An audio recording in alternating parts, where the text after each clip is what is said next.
大家感覺到這個時候案件進入了僵局了。時間一天的過，我們在賽跑，因為這個藍管巷一旦出川，離開国門，要想再追回，也就是非常渺茫。所以當時真是壓力也非常之大。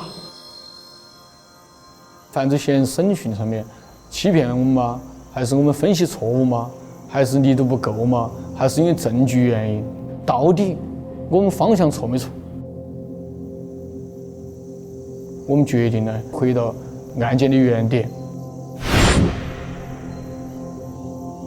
通過一些技術分析，仇恨痕迹它必須要有懂得实匠，否則你打爛了，它價值就大打折扣。從這個來尋破突破口，然後是不是也許效果更好呢？之前呢，追回文物為我們的第一目標。我們抓的大部分是啥子？販賣文物的人員，團伙頭目。但是我们還沒抓到實匠過來，我們就改變思路，全力開展對他的同夥，也就是說實匠這批人開展抓捕。